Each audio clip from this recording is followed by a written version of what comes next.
Throughout history, some mysteries have chilled us to the bone, not just because of what happened, but because no one could explain why. From masked men who died waiting for signals that never came, to mummies twisted in eternal screams, these weren't just eerie, they were unsolvable. Until now. In this episode, we're diving into 5 of the creepiest real-life mysteries from the past that were finally solved. And trust me, the answers are far more disturbing than the questions. Welcome to Unsolved Archives, where we delve into the hidden, the mysterious, and the unanswered. Share your thoughts in the comments. Your insight could be the key to unlocking the truth. The Screaming Mummies of Guanajuato. In the narrow alleyways of Guanajuato, Mexico, beneath its colorful colonial buildings and steep cobbled streets, lies a crypt that has chilled even the bravest visitors, El Museo de las Momias, the Museum of the Mummies.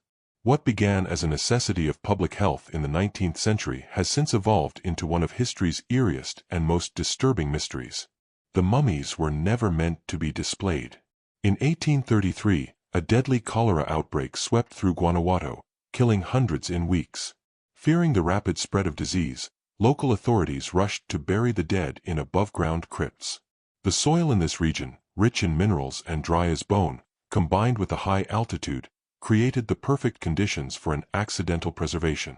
Within weeks, the corpses were drying out and mummifying naturally, skin pulling taut over bone, eyes shrinking into sockets, and mouths freezing open in horrific expressions. But what truly unsettled those who first uncovered these bodies wasn't just the preservation, it was the look of terror seemingly etched onto many of the faces. Twisted limbs, arched backs, fingers clenched in claw-like postures, wide, gaping mouths and sockets that seemed to scream in silence. Rumors swirled that these people had been buried alive in the panic of the outbreak. With limited medical knowledge and rushed burials, had the victims really been interred while still breathing? That question fueled generations of ghost stories. Locals whispered that cries were heard at night near the crypts, that cold spots and phantom footsteps followed those who dared disturb the resting dead. Some claimed they saw a mummy's chest rise, ever so slightly. Others said the expressions on their faces changed, subtly, over time. In the early 20th century, Guanajuato introduced a tax for perpetual burial. If a family could not pay, the body was exhumed and stored, another grim layer to the tale. This practice led to the accidental discovery of more mummies, each eerier than the last. And since the corpses had been so well preserved, a few enterprising individuals began to exhibit them. The museum eventually opened in 1969, but its origins were anything but celebratory. The creepiness was amplified by the presence of several children among the mummies, tiny corpses, some with pacifiers still near their mouths. The smallest, dubbed the world's smallest mummy, was a fetus reportedly buried with its pregnant mother. Tourists often left in tears or silence. Some even fainted at the sight. As the years passed, scholars, doctors, and forensic scientists tried to explain the phenomenon. Could hundreds of people really have been buried alive? Why were the facial expressions so grotesque, so universally horrified? In 2007, a forensic team from Mexico City conducted a detailed analysis. Using CT scans and tissue sampling, they found no signs of struggle, injury, or asphyxiation in the bodies. In fact, most had died of internal complications consistent with cholera. The twisted expressions and contorted limbs were found to be the result of post-mortem processes. As bodies lose moisture, the skin tightens, jaws open, and muscles contract. Rigor mortis, once thought to pass within a day, can linger in dry, airless crypts for weeks. The real revelation came when they studied the soil and climate. The high-altitude desert environment of Guanajuato caused rapid dehydration, halting decomposition almost immediately. This kind of preservation mimicked the effects of purposeful mummification, but with a macabre twist. The speed and violence of the drying process distorted the bodies in unnatural ways. It was not pain they died in, but the earth's harsh embrace afterward that etched fear into their faces. Still, the legends persisted. Tour guides relished in sharing tales of spirits who never found peace, of a nun whose eyes seemed to follow visitors, or of a man buried in a suit who had allegedly been a gambler cursed to wander the afterlife. Scientists could explain the biology, but they couldn't erase the feeling, the heavy, unshakable weight that hung in the museum halls. One particularly disturbing case was of a woman dubbed La Bruja, the witch. Her body, thinner and more decayed than the others, had long hair and an unusually warped spine. Visitors claimed they could hear whispers near her case, and some even reported feeling dizzy or faint around her. While nothing ever proved supernatural, the psychological effect was undeniable. Despite the scientific evidence, many locals still believe some of the dead were conscious when buried. The region, deeply spiritual and rooted in Catholic traditions, holds a cultural reverence for death, mixed with a fear of spirits who suffer unresolved ends. Dia de los Muertos, the Day of the Dead, is a celebration of those who have passed on, but the mummies of Guanajuato remain an uneasy reminder that not all the dead are ready to rest. Today, the museum continues to draw thousands of visitors each year. Many leave with photos, a few with nightmares, and some with more questions than answers. It's one of the few places in the world where science and superstition dance so closely together, where a solved mystery still feels very much alive in the minds of those who experience it. The Lost Children of Hannibal. On the humid afternoon of May 10, 1967, 3 boys vanished without a trace in the quiet river town of Hannibal, Missouri. Billy Hogue, age 11, his brother Joey Hogue, 13, and their friend Craig Dowell, 14, were seen heading toward the South Side Cave area, part of a vast, tangled network of abandoned limestone tunnels beneath the city. They never came back.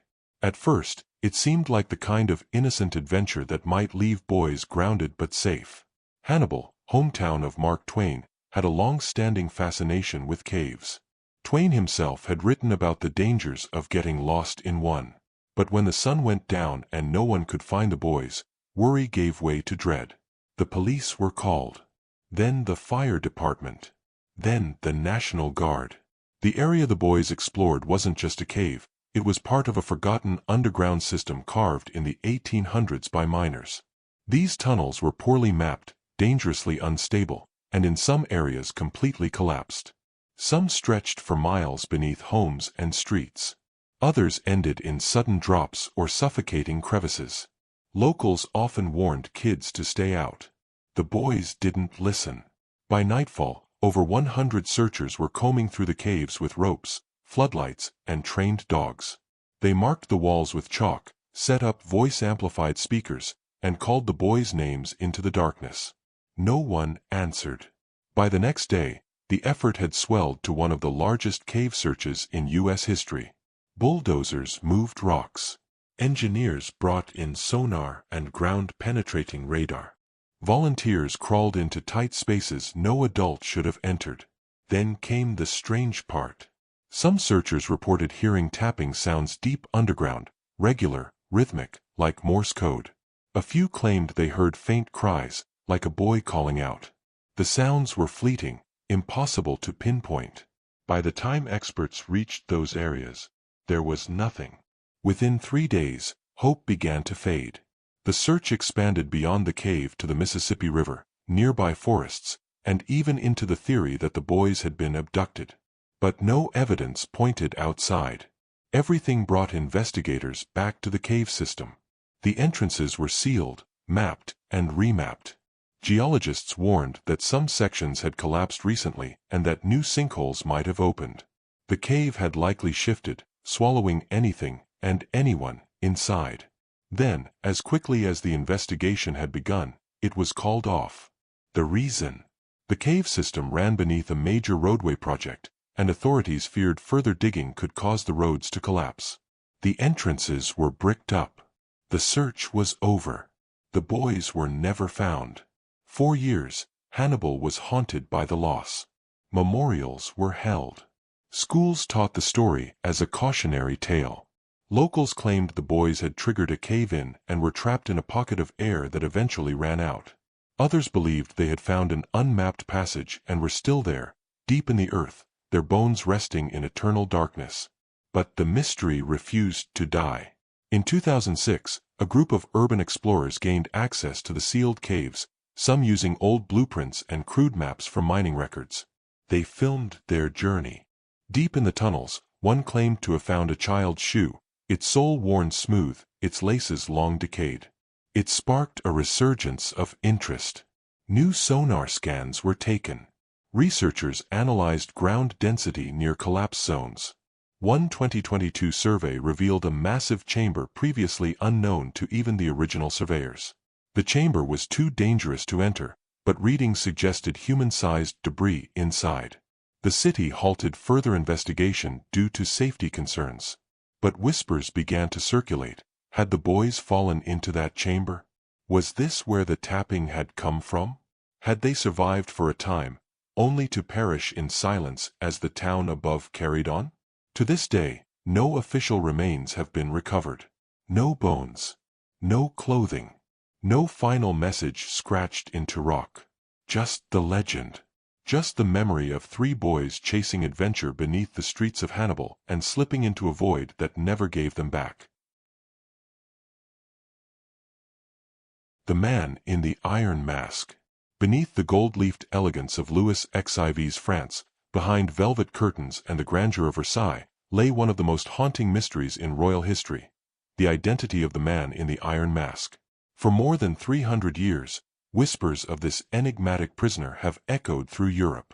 Locked away in various prisons, including the Bastille, for over 3 decades, the man's face was always hidden behind a mask, his name never spoken, and his life kept in the deepest shadows of the state.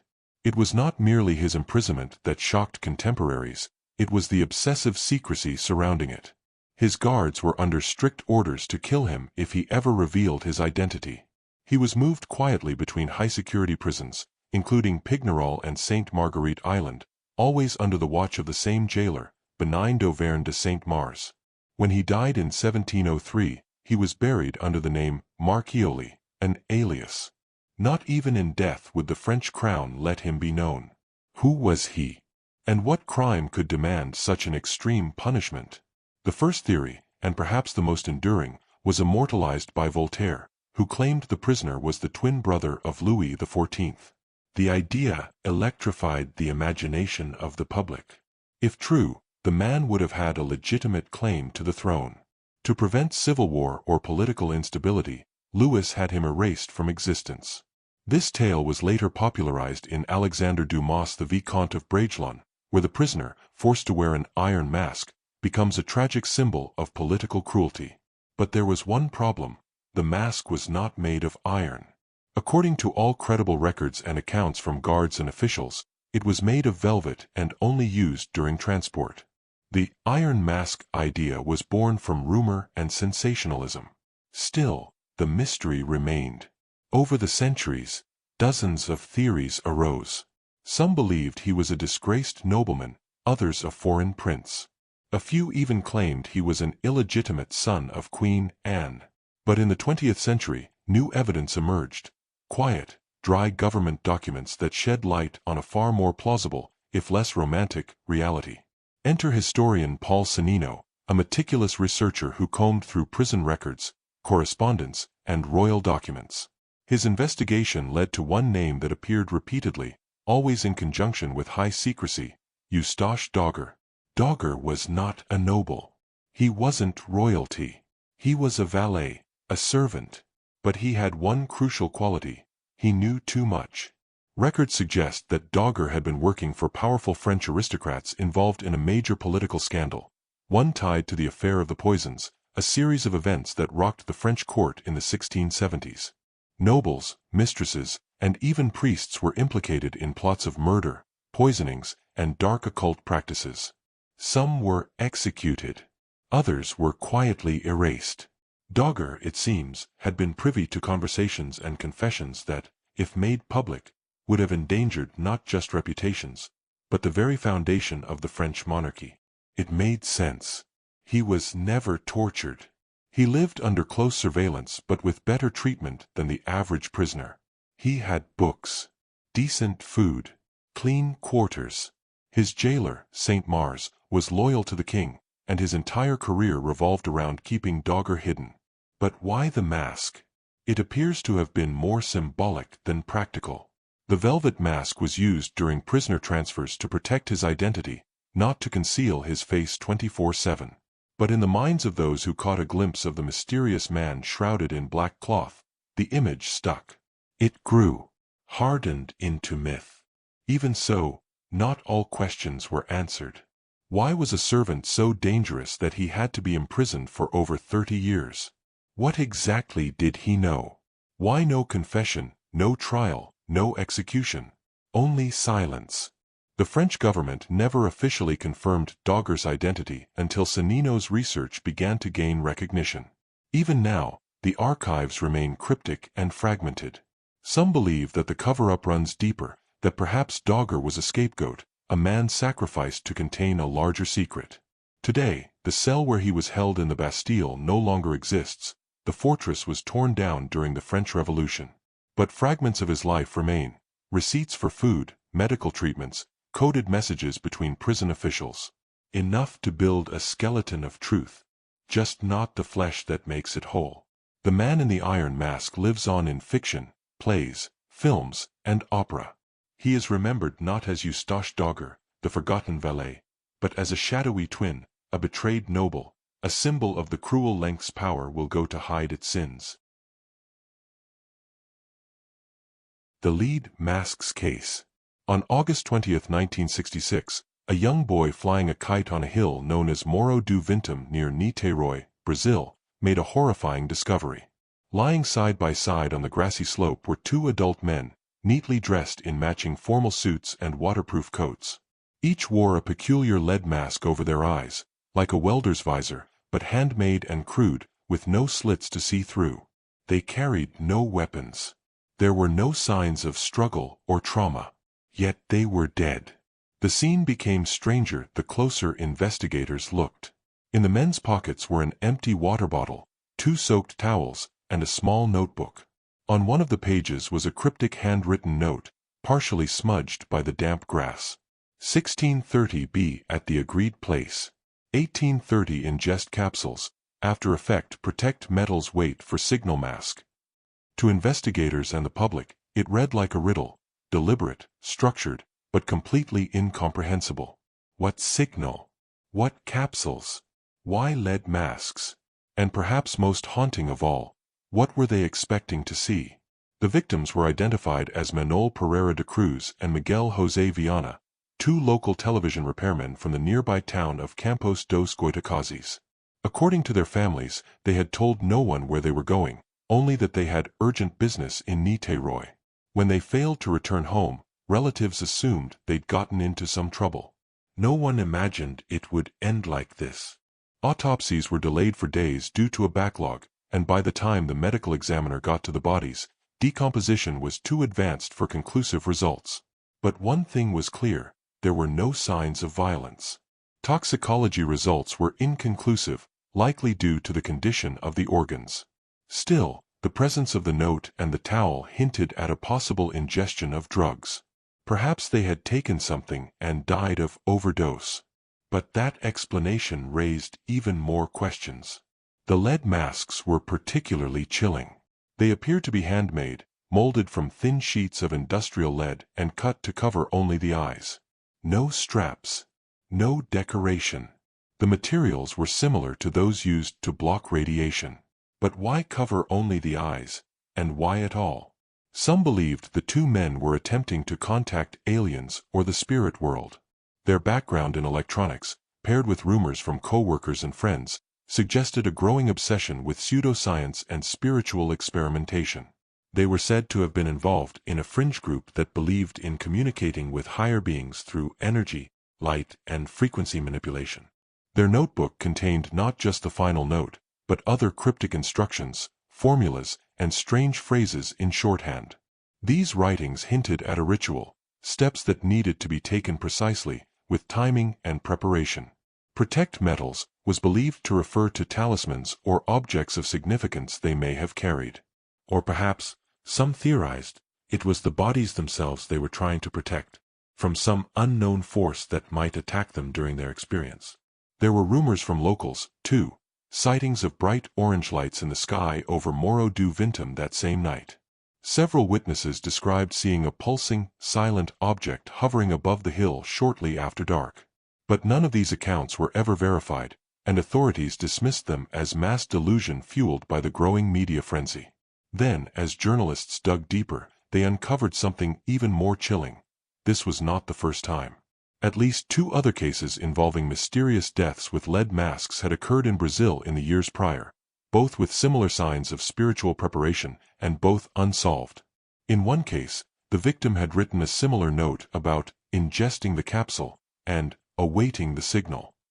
It seemed to suggest a pattern, or perhaps a ritualistic belief system that was operating in secret. But who was behind it? Was it a cult? A private group of rogue scientists? Or simply scattered individuals who believed they could reach beyond reality? Authorities ultimately ruled the deaths accidental, likely due to an overdose of a psychedelic or toxic substance. But with no residue, no drug traces, and no conclusive cause of death, the file was left open. The Brazilian government quietly stopped investigating. Over the decades, the lead masks case has taken on a life of its own. UFO enthusiasts argue the men believed they would be contacted by extraterrestrials and that the masks were to protect their vision from blinding light. Occult researchers claim they were attempting an out-of-body experience or interdimensional travel. Skeptics believe it was a tragically misinformed science experiment involving unknown chemicals. Yet none of the theories account for everything. Why the masks? Why the note?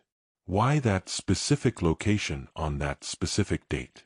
And how could 2 experienced technicians, men who worked with electronics every day, make such a catastrophic mistake without anyone else noticing? Their families never received closure. The men's names are now etched into the folklore of Brazil's most bizarre unsolved mysteries, forever linked to a hill where reality itself seemed to bend, and 2 men waited, masked and hopeful, for a signal that never came. The Beast of Gévaudan. Between 1764 and 1767, the French province of Gévaudan, nestled among the rugged hills and dense forests of south-central France, was terrorized by a monstrous predator. It came without warning, attacked with ruthless precision, and left only savagely mutilated bodies in its wake. Eyewitnesses described it as larger than a wolf, with a broad chest, sharp fangs, reddish fur, and a tail like a whip. Some swore it walked on 2 legs. Others claimed it shrugged off bullets.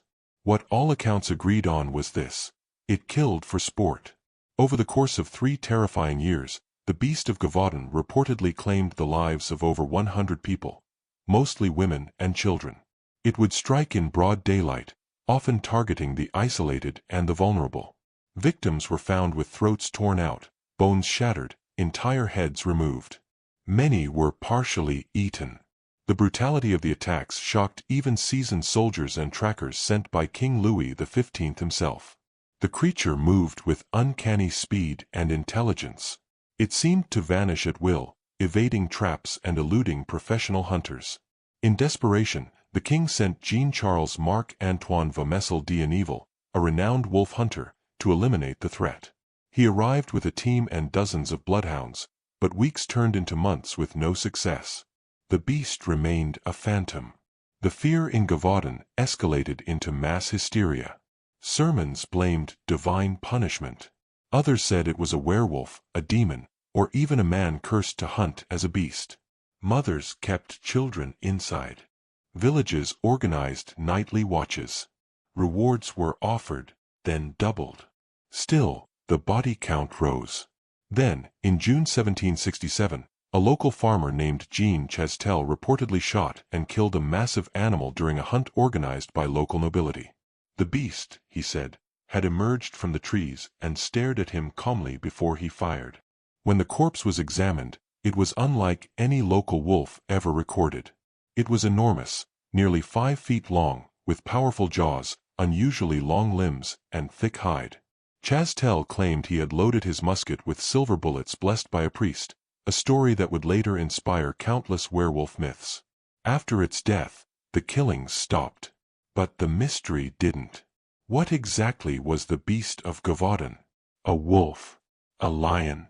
An exotic predator escaped from a noble's menagerie? Some suggested it was a hyena, shipped from Africa by a collector, let loose and grown wild. Others believed it was not one creature, but multiple, perhaps a breeding pair of oversized wolves. There were even rumors of human involvement, a man training wild animals to kill, possibly for revenge or entertainment. In the centuries that followed, scientists, historians, and cryptozoologists all took their turn trying to solve the case. Modern analysis of attack records, bite marks, and behavior points most convincingly to a hybrid animal, possibly a wolf-dog bred for size and aggression. One theory holds that Jean Chastel himself, or someone in his family, may have raised such an animal and lost control of it. Some historical records even suggest Chastel's son had a fascination with exotic beasts. The idea is chilling. What if the beast was a domesticated terror, trained to hunt and kill?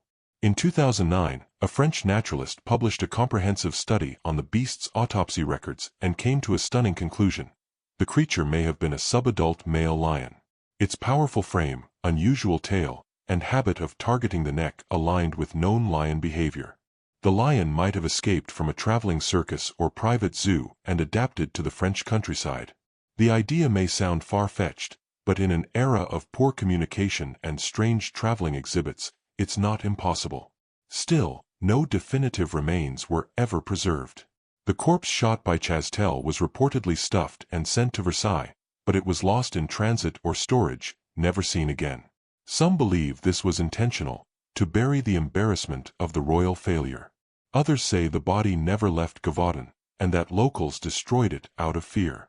The Beast of Gévaudan remains one of history's creepiest and most lethal animal mysteries ever recorded. Though it is widely believed to have been a real predator, its true nature may never be known. What is certain is this: something stalked the hills of Gévaudan. It killed, it mutilated, and it terrified an entire generation into silence. Every case adds a new layer of mystery, leaving more questions than answers. Which one lingers in your mind, and what's your take on what really happened?